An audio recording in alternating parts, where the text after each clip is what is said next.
Hello and welcome to another episode of Page Burners. We're working our way through the Malazan books by Stephen Erikson and Ian Esselmont in publication order. We're currently on House of Chains. We're discussing chapters 3 and 4 today. We work our way through this book, or any book that we're reading, approximately 100 pages every week from whatever's typically the longest English edition that we can find. If you'd like to read along with us, I believe we're reading the next two chapters next week. As soon as I finish frantically typing and pulling up my schedule that I posted, which I should really do before we start recording. Shannon, do you know what we're reading next week? Yeah, 5, 6, and 7. Okay, 5, 6, and 7 for next week. Thank you, Shannon. So I guess we'll pass along to Shannon for the introductions and what we are most excited to discuss this week. My name's Shannon, and I am most excited to probably talk about either Carsa on the boat or the Keeper from the end of chapter 3. So, Steve?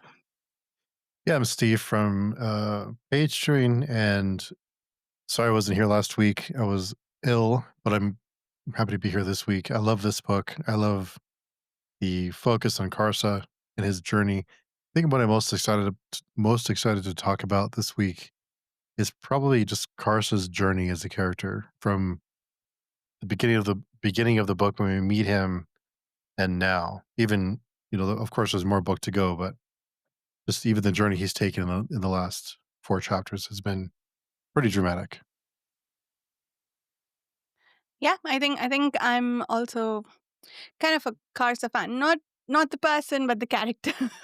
um, I think I specifically want to get into the nitty-gritties of the dialogue between Karsa and Torvald Norm at the beginning of chapter 4 about, I think, the power of words. Essentially, I think is a decent summary of what they talk about. And Karsa hates words, so how do those two play together? so, Too many words. uh, yeah. So I think, Steve, you did say a few times that this was one of your favorite sections and you missed last week's discussion. So do you want to tell us where you're at with this book so far? Yeah, I'm just kind of catching up from last week since I wasn't here, but I love the introduction of Karsa. I think Erikson purposefully makes us dislike him at first, and he suffers a lot in chapter 3. The what he goes through, and he's still even into the end of chapter 3 into chapter 4. He's still, he thinks certain things are stupid or not worth their time. He's very stubborn.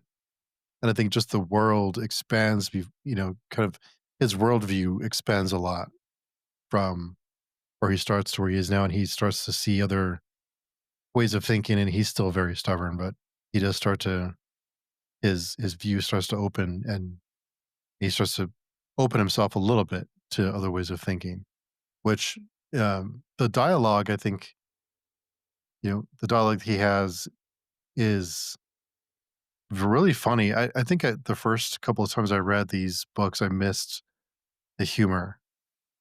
But I love the dialogue, the back and forth, his stubbornness and his just hard headedness.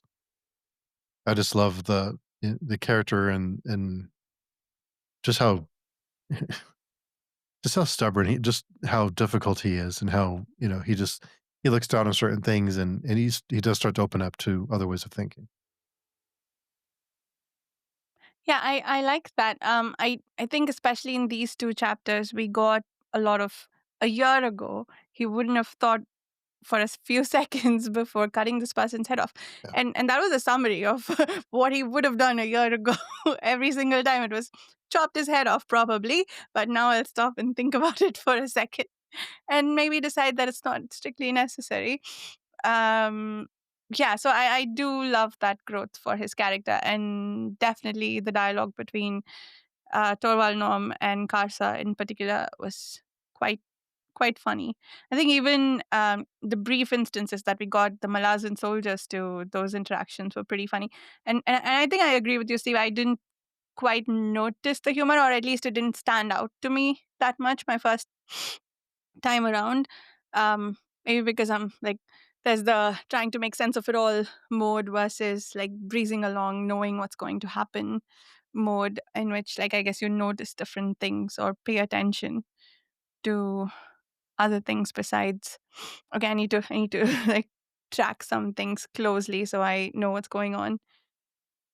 Yeah, I think he starts to learn too that, raw strength and power isn't always the strategy to use too. I think he's taught a few lessons and a few broken ribs to Yeah. learn that lesson. Would you characterize the lessons that he gets as lessons in humility? Do you think he has become more humble, or is it a different thing he has learned through Hmm. all of this? It's a good question. I'm not sure if it's humility. It's Hmm. more uh, his approach to solving problems and to solving problems with other people and without other people. Hmm. He's still very stubborn. Very stubborn. Yeah, I think he's maybe it's not. Yeah, I agree. I don't know if I characterize it quite as humility. I think it's more that he realized that there's a lot he doesn't know. Mhm. He's like, I'm gonna acquire enough information so then I can decide how to. It's more of a scientific approach, I think. Like, I'd characterize it more as, okay, like my hypothesis was wrong. I'll go add more data to figure things out versus like feeling humbled by how much he doesn't know, I don't think. Yeah, it which does feel like a flavor of humility, but it's not. Like, I would never attach that word to to Karsa, I don't think. What do you think, Shannon? Yeah, I agree. I don't know if Carson definitely hasn't learned any humility. I mean, I guess maybe I don't know. I might call it cunning. Like he's a little bit more. Yeah, he knows like you can't just attack something all the time. Though I Hmm, do think that is probably still his first reaction to anything. hmm, But like when he was on the boat and he decided to pretend to be crazy, I mean that was something that I think early, chapter earlier I couldn't see him doing that. hmm. Yeah, yeah, that makes sense. So, where did we start with these chapters? We left off with Karsa enslaved, I think, with Torvald Mhm. Nom greeting him, saying, I missed you. That was sweet. And then after that, I guess, yeah, Karsa was made unconscious, and then he got taped to the mast of a ship, and he just had to be fed and watered by other people. And for someone who hates words, it was the words that Torvald Nom spoke through all of that that kept him sane. He had something to latch on to through all of that. And even through all that torture of not being able to move, of being stuck, he is still just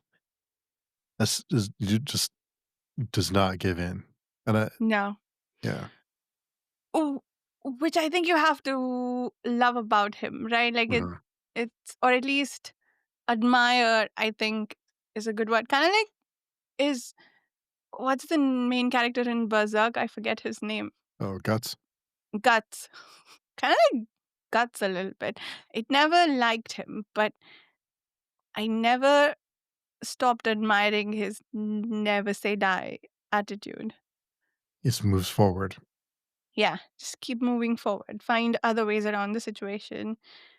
And so he has a few dreams through all of that where he sees a huge pile of skulls. He sees a lot of chains. I think chains is a very recurring. theme that we see through these chapters for a book entitled House of Chains. That makes sense. So one of the dreams in particular was when he's talking to Urugal. There's a few things there I think that we can maybe break down in that scene. Um, One was that Urugal, it turns out, is a very bloodthirsty god, or not god, that Karsa's following. He seems to care very little for his followers or worshippers and has some ulterior motive for which he needs a lot of dead people, maybe. And I feel like that's a simplification of it, but that's kind of at least like one thing that's going on.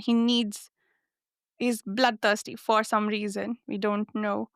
And secondly, the dead people that Karsa seems to be tied to through chains. And then there's like the storm that maybe Karsa called down, maybe he didn't. Like that seemed to be a consequence of the dream, which led them to a completely different warren where we encounter Silanda again. So like I think we also got a lot of events that timed us to where we are relative to the first two books, right? So we know that when Felicin and co went on Silanda, they had the chopped heads and of the Tistandi that was already there, but then all the Tistider were dead. In the oarsmen were dead when they went there, but now they were alive, and Karsa killed them. uh, it turns out. And then I think, well, we'll get to it towards the end, but the rebellion is about to start, which is what it places all of this well before the second book, I think. And also I think someone mentioned that Pale had just fallen. Yeah. So somewhere in the middle of the first book as well. The beginning of this chapter, they mention, while he's in transport is when Pale falls. So that puts us right at the very beginning of Gardens of the Moon. Hmm. They Yeah. mentioned Moonspawn moving, right? Yeah. To Yeah. Darujistan.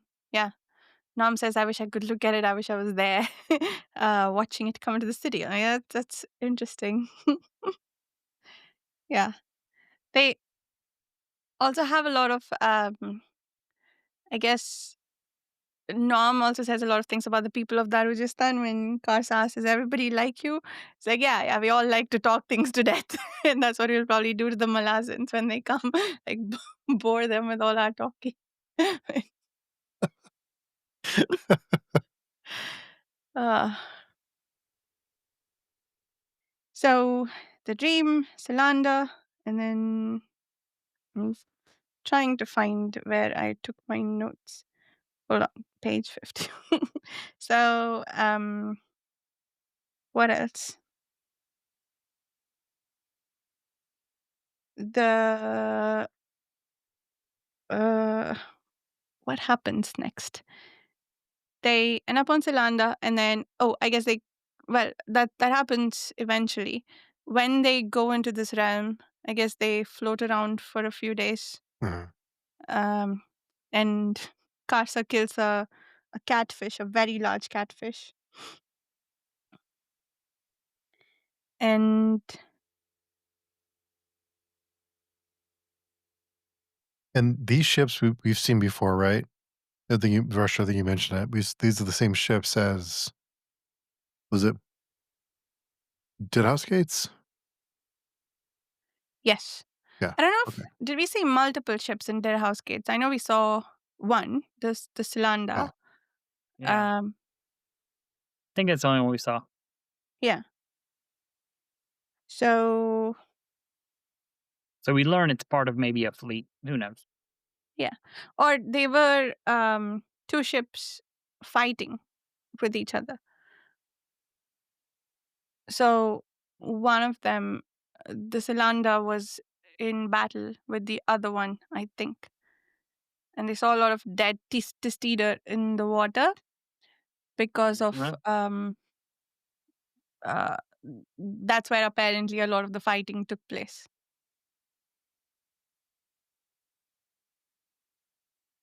So, what else was interesting in these chapters? I think I wrote down that Karsa learns to doubt, which I think the Urugal dream gave us a little bit, Mm. and he feels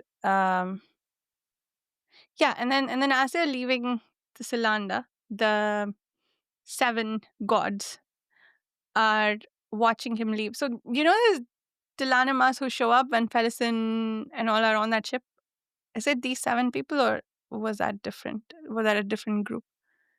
These guys seem to be chasing other Tilanimas too, so I wasn't sure. Yeah, I wasn't sure about that. I wasn't sure about that either. Huh. Um, Chapter 3 is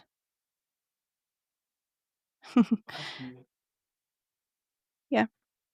So Karsa keeps hearing Beirut's voice, "Lead me, war leader," which also I think he hears when he goes to uh, in his dream.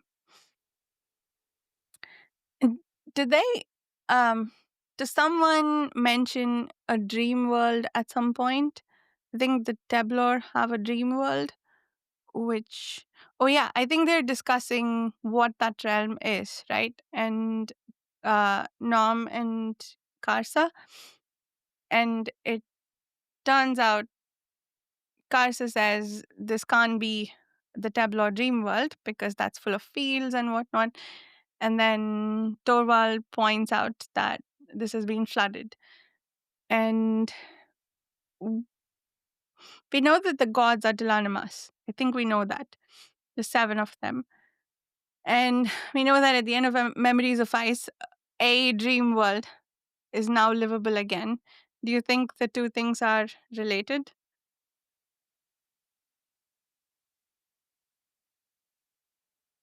I'm not sure. not sure. I would imagine so, but Yeah.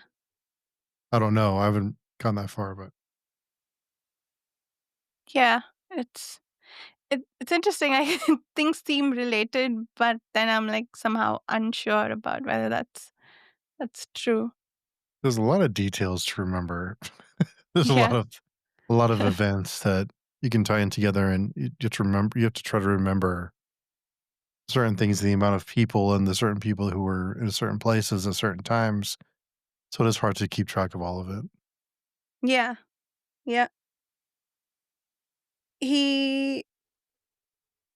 He he realizes that his father was not wrong to doubt him, and I think he's finally registered that his grandfather was a lying Yeah. jerk. Um, but then he doesn't.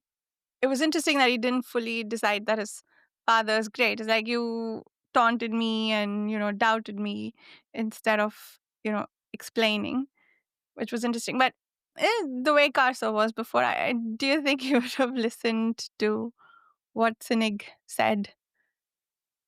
Wait, is Sinig the yeah, Fark is the grandfather, right? Yeah.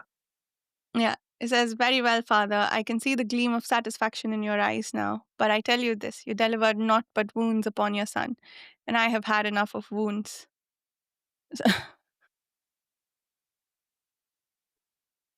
We, So, yeah. I was wondering if Karsa, because of his dreams and his visions, if he is somehow like cursed, or is it more of a blessing or like an awakening? Because at the end of chapter 3, the Daru mentions Keeper has the opinion that it isn't safe around you. He says that if you're dragging 1,000 invisible chains behind you, and whatever's on the end of one of those chains is filled with venom. So I wonder if this is a curse or some kind of blessing for Karsa, or if it's kind of what the purpose of his visions and his newfound kind of motivations are. hmm, the he probably saw it as a blessing Yeah. before that he was Urugal's chosen. But now I feel like he's headed in the direction of he's going where his God is directing him without resistance, but not with the sense of glory he had before.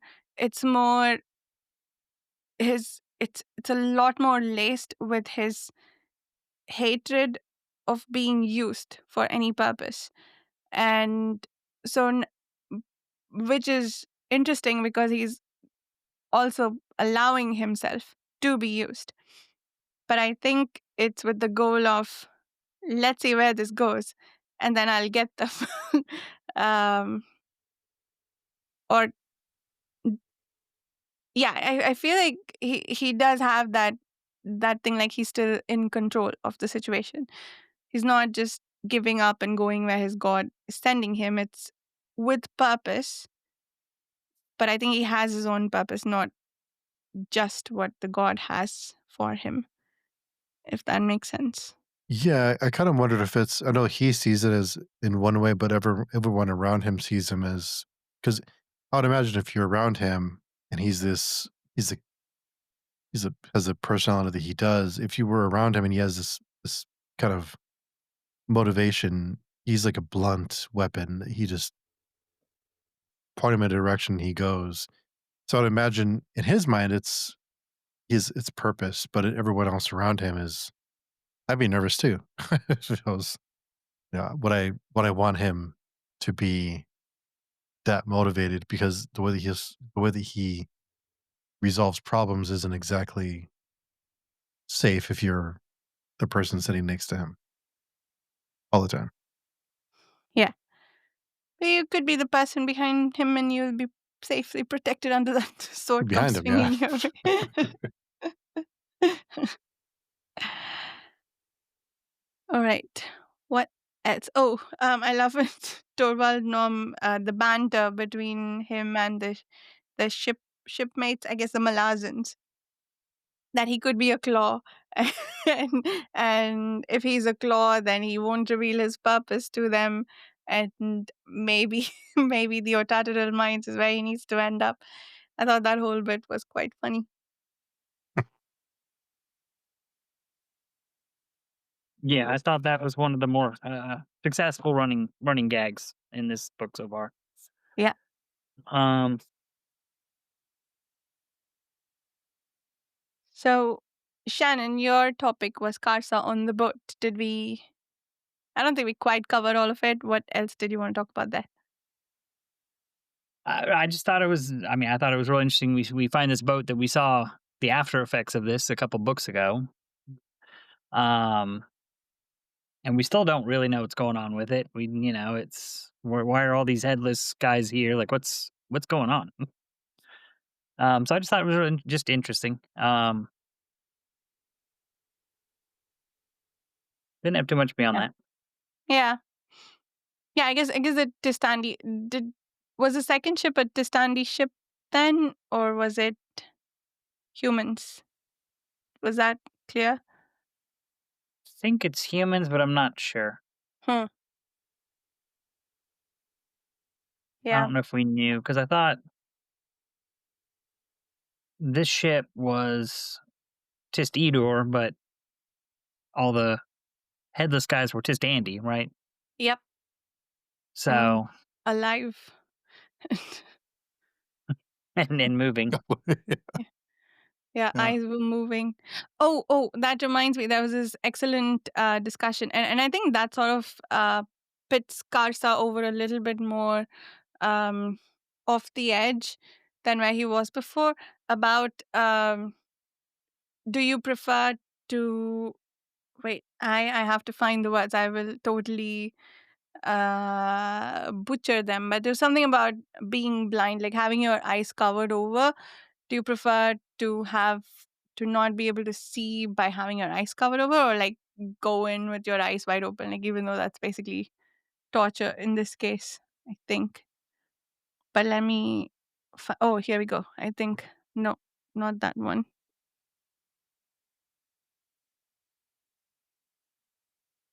Nope. Blindness curses both sides. I don't.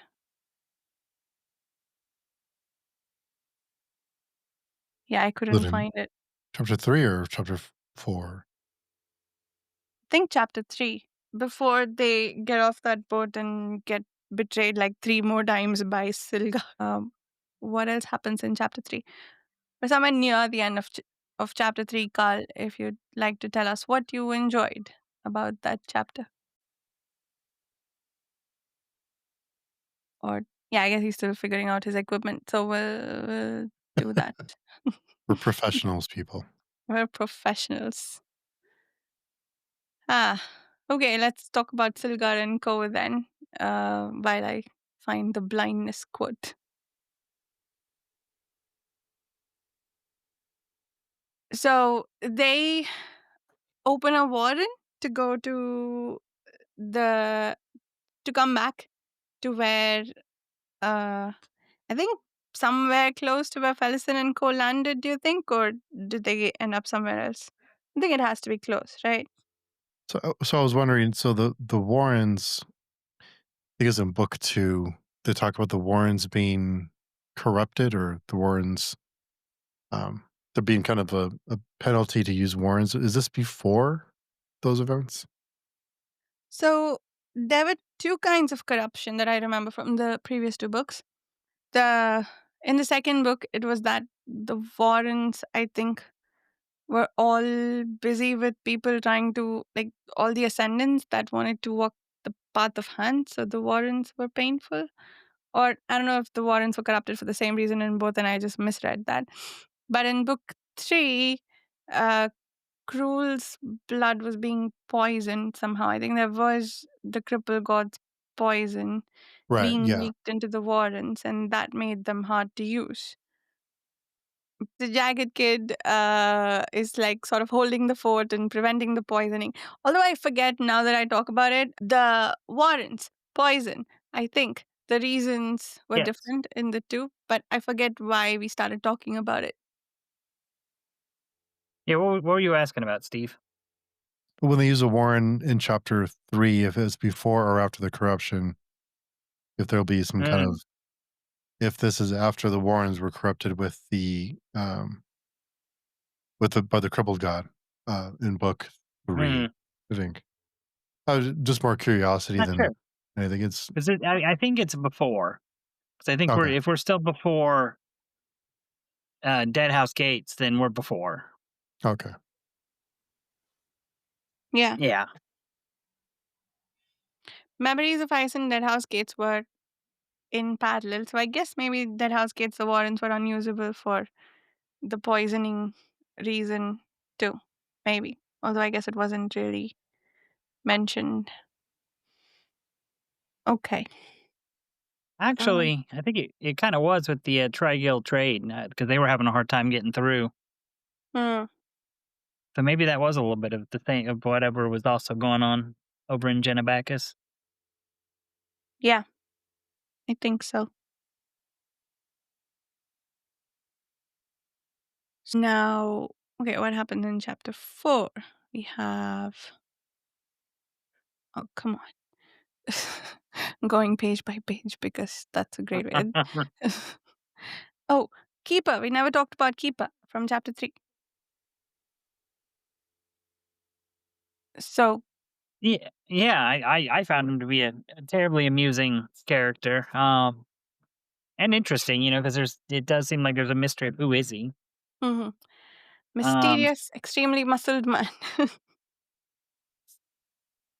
yeah, he lays Carso flat, so Yeah. obviously Yeah. he's more than human, or more than napping.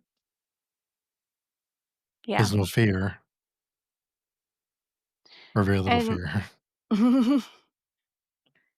and he's putting together some skeleton, a tall skeleton. Was it a dinosaur, or would I just make that up? Yeah, I think so. I thought in this world they'd be a Kachain Chimal, or is it a dinosaur? Are Kachain Chimal that big? It's a waste of time. I don't.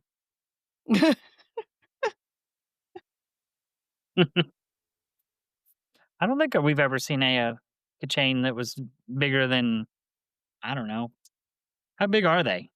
Smaller than like a horse, right? Yeah, I guess so. They, yeah, they didn't strike me as being particularly big. that No. time. Yeah.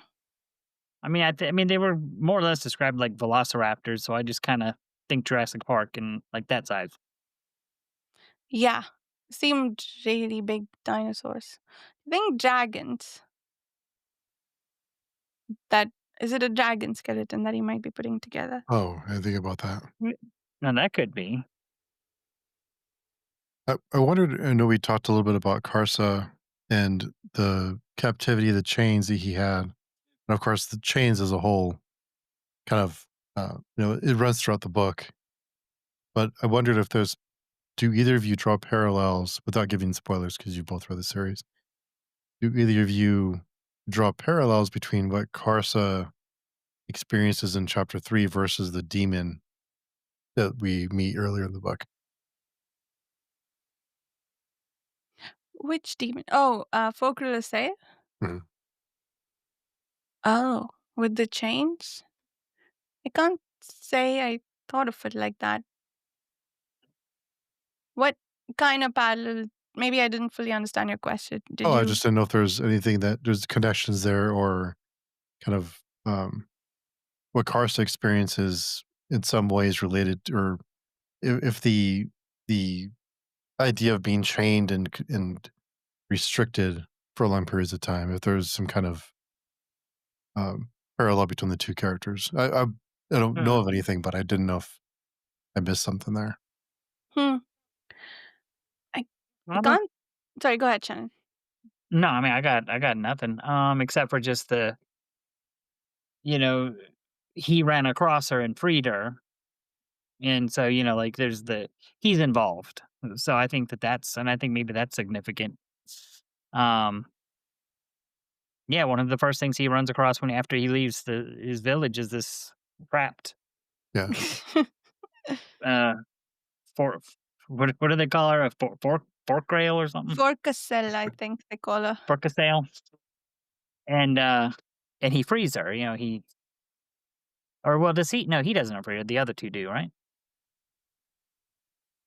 So, He and then right participates, I think. But they all wait, three together lifted off together. takes Yeah. all 3, and then, yeah, and then he gets to Silver Lake and gets captured, and then gets captured again, and like you pointed out, chapter 3 is him tied up for half the chapter.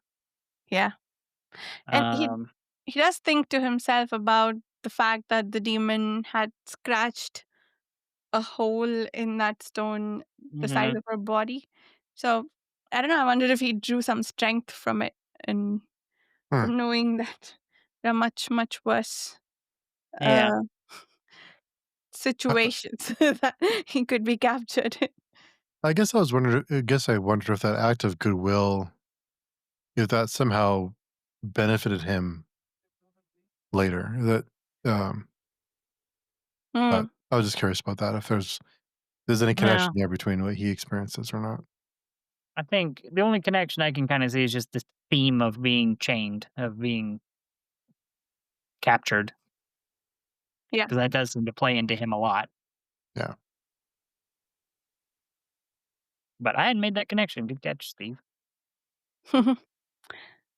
So what did you think before we move on to chapter 4, which honestly I don't know that there's too much to talk about. Oh, I forgot. Sorry. The keeper was in chapter 4, not chapter 3. Sorry about that. But um what did you think of when Urgal declared, "You're no longer my chosen one. I'm going to find someone else because you're not bringing me enough bodies. You're thinking too much. you're st- uh, yeah. Yeah, I don't his last champion was his granddad, who was just terrible. Hmm. So, like, I mean, I'd be pretty happy with Karsa being at least, capable of doing things. Oh yeah, I missed that part where the granddad was maybe their previous champion, and he Mhm. Yeah, kind because of like they talk about him failed at the maybe. beginning of the book and how he Yeah. was a failure. Hmm. Yeah. Yeah. That makes And I sense. think at that point, we didn't really know what they were talking about. That's true. So they need something from this guy, and Yeah, at least because they had said also at that point that if Karsa doesn't work out, they were gonna move on to to Daelus's child Right. was going to be their next champion. Mm-hmm. So at least they need lots of blood. They need him to keep killing without thought, which he's failing at right now, apparently, because he's stopping to think and often deciding not to kill. Yeah, we don't. I don't know. What are they? What are they after? I don't know. Yeah. So who knows? Who knows? So um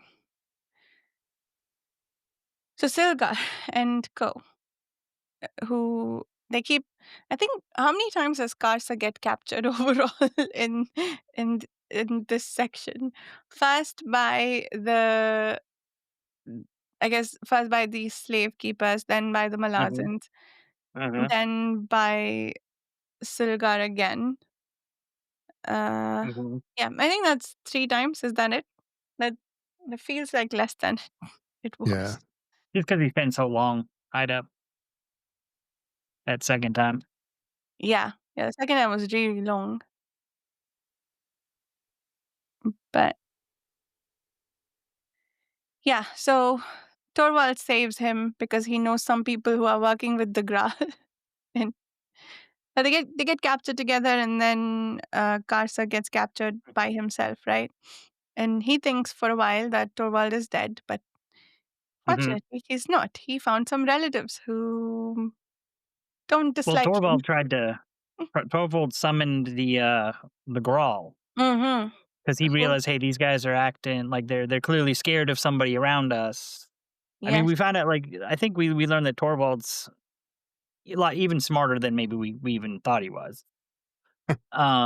Because yeah, he picked up on that real fast, exactly what's going on with these guys.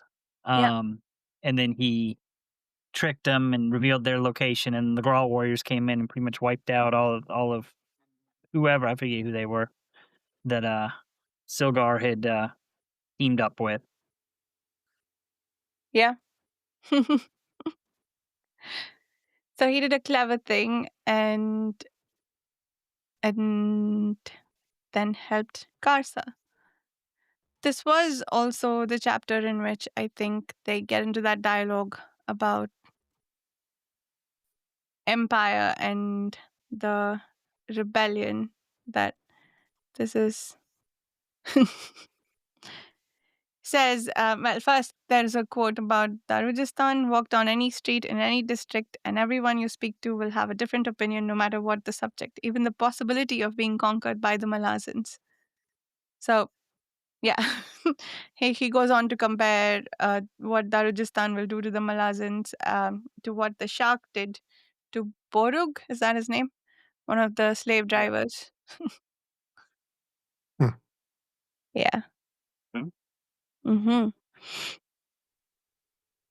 But yeah, so before the Graal thing, they had this conversation about the Malazan Empire and Karsa finally realizing that words are a subtle thing, that what he was reacting to before, whatever prompted him to just pull his sword out and kill, was actually the underlying meaning in the things people were saying to him, which he never processed, but just knew that it was something that bothered him, and he always reacted to that by killing.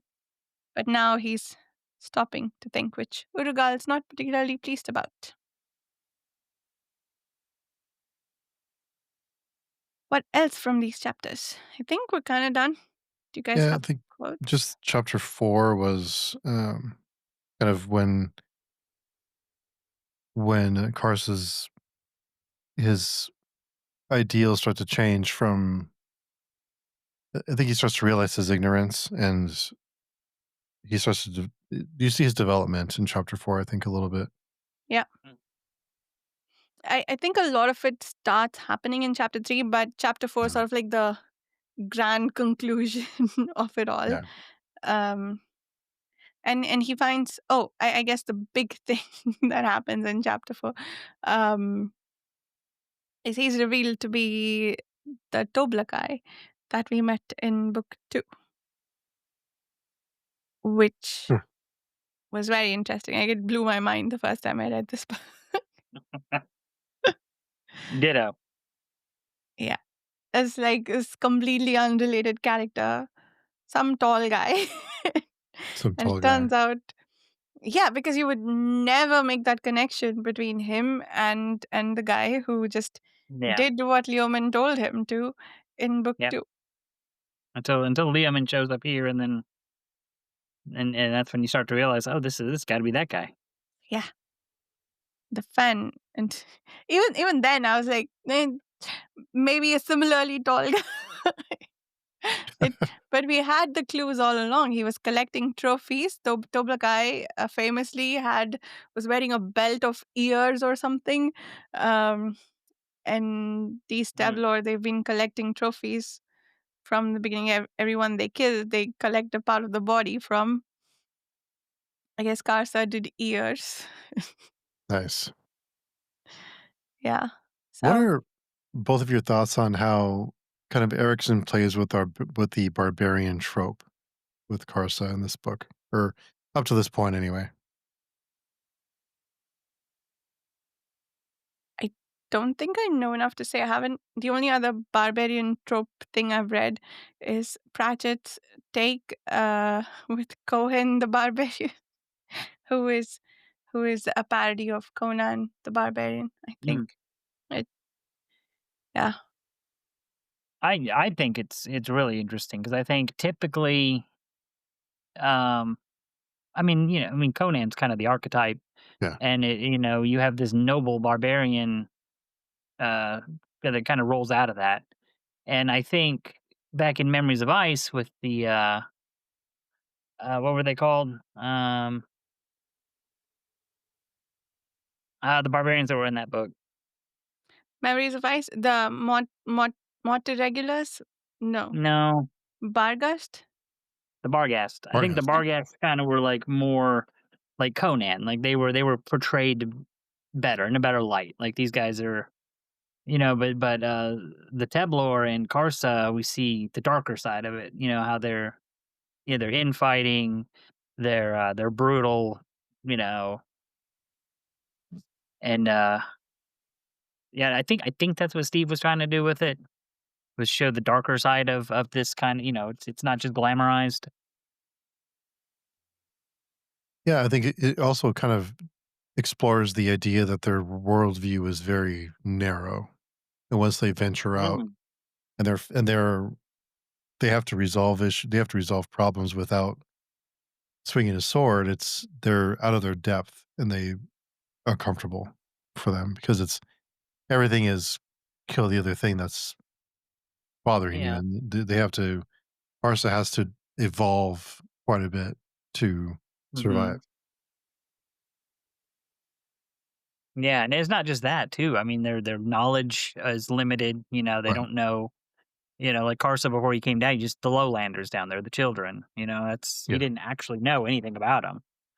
Um, and so we've been with him as he's been learning. So, but yeah, I think Carson's a very obvious play off of Conan. All the way down to the grandfather that traveled. I mean, that's straight out of Conan. Um, but yeah, but just kind of twisted a little bit and made a little different.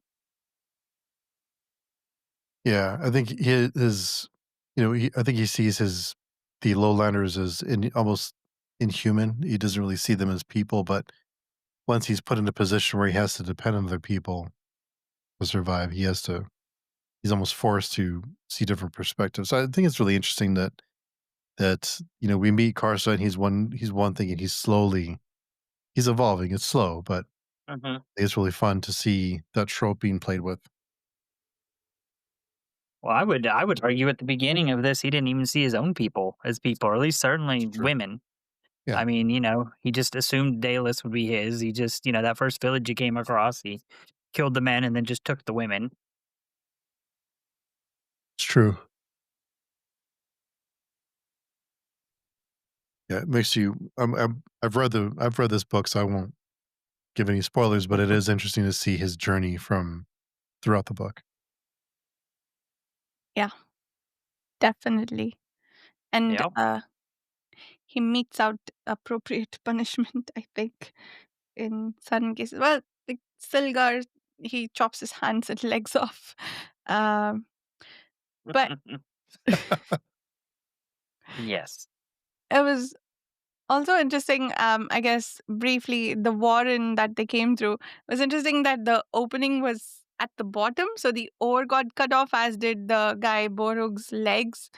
Um, their transition, you would expect like the sides to be choppy, but instead was the bottom, which was really lucky for Karsa, given how tall he was. Um, but I did find that quote about darkness. The when Torvald is covering the eyes of the Tistandi because he can't bear the fact that they're tracking everything they do. Um he says darkness would better suit them, all things considered, and to which Karsa asks, which would you prefer, the ability to see things around you or darkness? And Nom goes on to point out that these are Tistandi and they worship darkness. And he says, darkness, a place where one is left blind, a strange thing to worship. To which Towal Nom says, perhaps the most realistic worship of all. How many of us bow before a god in the desperate hope that we can somehow shape our fate? Praying to that familiar face pushes away our terror of the unknown being the future. Who knows, maybe these Tistandi are the only ones among us all who see the truth being oblivion. Without spoiling too much, that reminds me of some discussions we used to have. I think when reading the Second Apocalypse, was it? Does This sound familiar, has a very yeah. familiar quality to it. Mhm. But yeah, worshipping the unknown or oblivion is interesting, I think. And it is a change from the previous books to have such a kind of singular focus on one character after the first 3 books. So, Yeah, it's nice. yeah. I hope you enjoyed it because we're switching right back up, and I'm honestly excited. Yeah. Yeah, it was fun while it lasted. Yeah, it was. I can't say that I enjoyed it. I think when we have the, I mean, I did enjoy it. I'm saying I don't know if I enjoyed it more than the other way that he writes, because there's always characters and situations that I appreciate and enjoy, whereas like 300 pages of one guy, especially a guy who I'm not fond of and took a while to like even as a character. I think there's a case to be made for like, yeah, I didn't enjoy that as much as I do the other style. That's not to say I didn't enjoy this. It's just it was different, and I think I prefer the other way. I'm excited Yeah. for Cold Iron and some familiar characters to be back.